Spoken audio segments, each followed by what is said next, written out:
पाकिस्तान और पोलैंड के वज़ीर-ए-आज़म की मुश्तरका न्यूज़ कॉन्फ्रेंस आप मुलाहिज़ा कर रहे हैं और To thank you also for reminding us of the shared historical legacy shaped by the refuge that Poles received here during the war and our contribution to the launch of your Air Force. Yes, I agree. We have decided to renew the Memorandum of Understanding between our ministries so as to facilitate better coordination.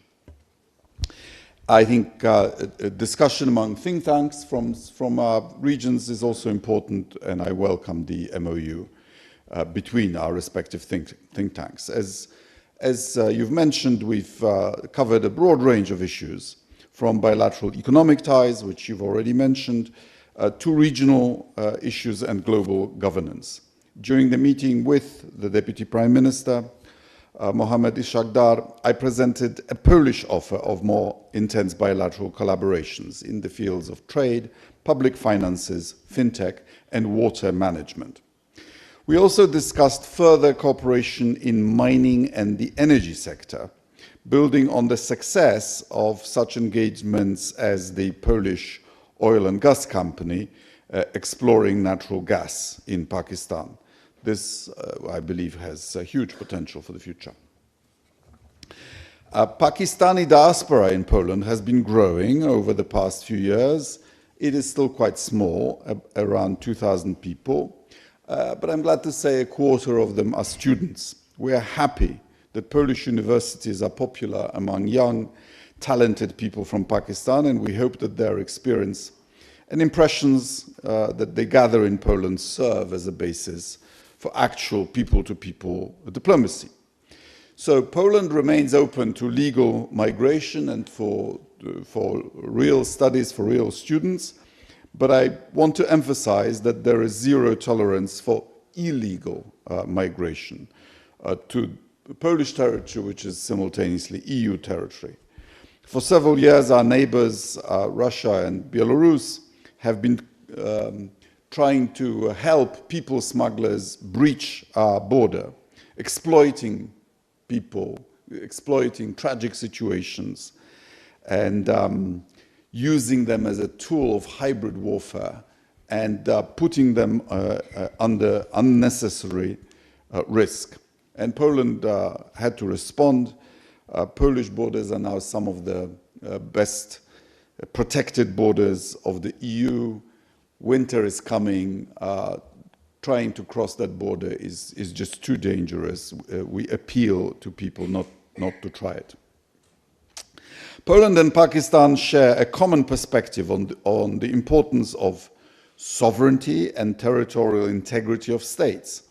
This principle holds a particular significance in our region in light of the Russian invasion of Ukraine. The recent Russian violations of Polish airspace, and you know a thing or two about that around here, is an unprecedented and outrageous military provocation. It is a new stage of Russian attempts to destabilize the situation in parts of Europe.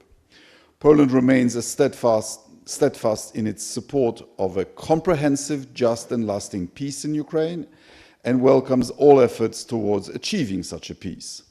It should be based on the UN Charter and international law. We also root for peace in Gaza. Poland has been in recognition of Palestine for decades, and we believe there should be a two-state solution for the two ancient peoples of the Middle East to live in dignity and in peace with each other. Poland is also interested in a stable and prosperous South Asia. We welcome all the efforts of Pakistan, both regional and globally, that help to achieve this aim. Thank you.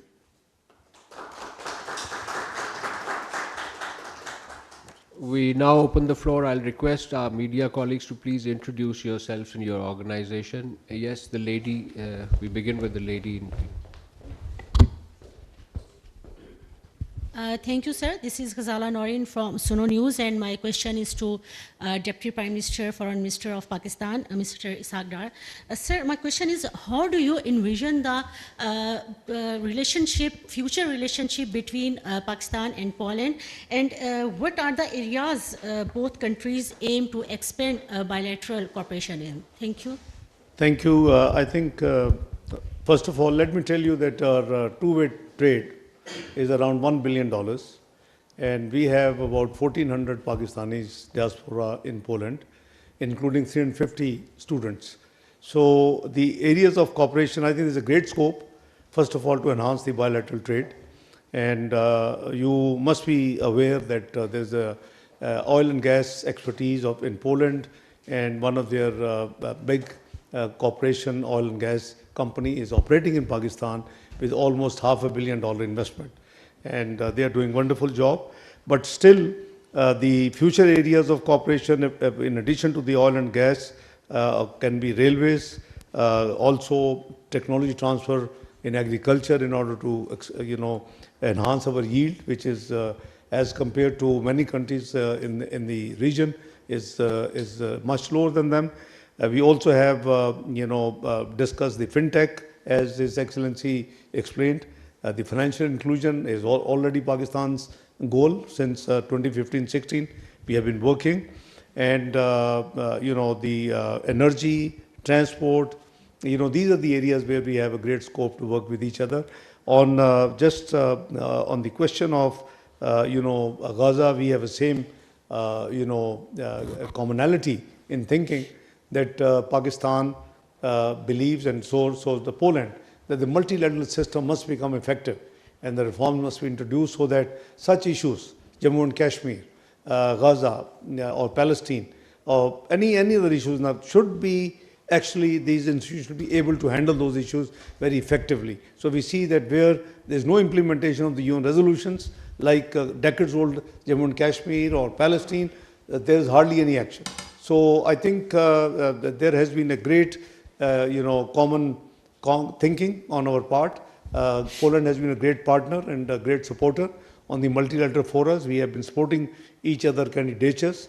Our current election to the UN Security Council, we owe thanks to Poland for their vote, 182 versus 5. 182 had Poland vote as well. So I thank the Excellency for his support, and we will continue to be working with each other. And in the near future, I'll be requesting my dear valued guest and colleague for the support on the GSP Plus renewal, which is due in 2027. Thank you.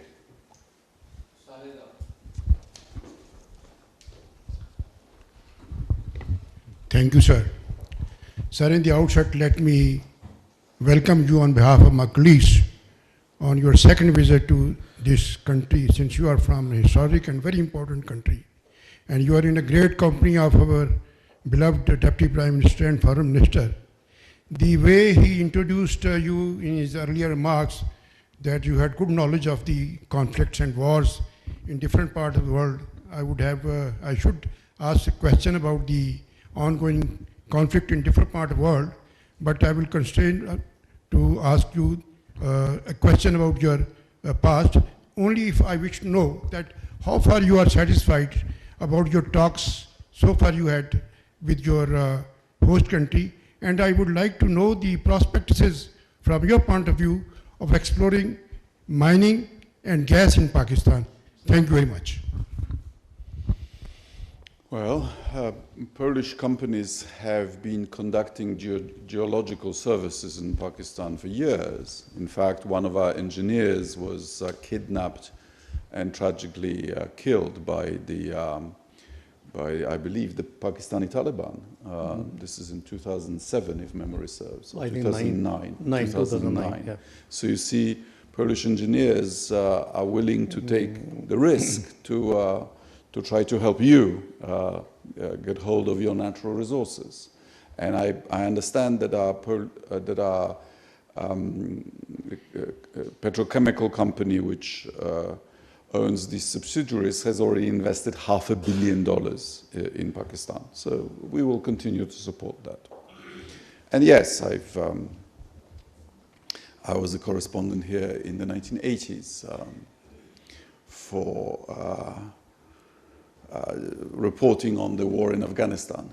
I received the World Press photo in 1988 for a picture of an Afghan family killed in Soviet bombing near Herat.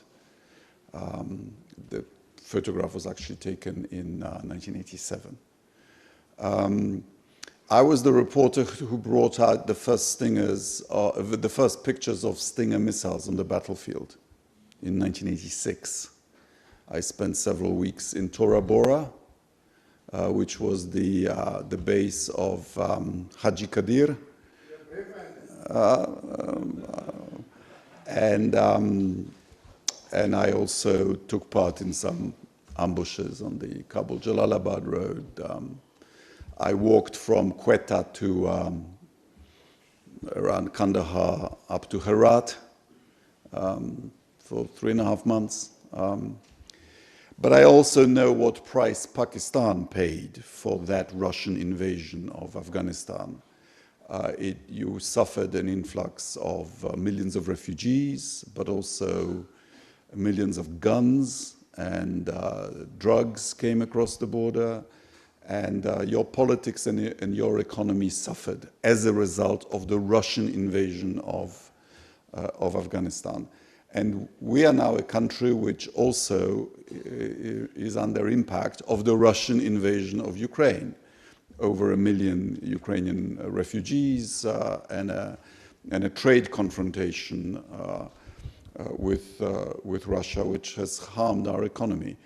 But Russia may not invade whoever she pleases. Russia and Ukraine have an international treaty on the border signed by no other than Vladimir Putin.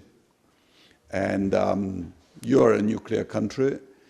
Ukraine once had the world's third largest nuclear arsenal, which it gave up under the Budapest Memorandum of 1994, I think, in return for guarantees of her independence and borders, guarantees primarily from Russia. And these guarantees have been flagrantly violated, and we believe that the international multilateral order should be, it is not perfect, but as we can see, when it's breached, it's even worse.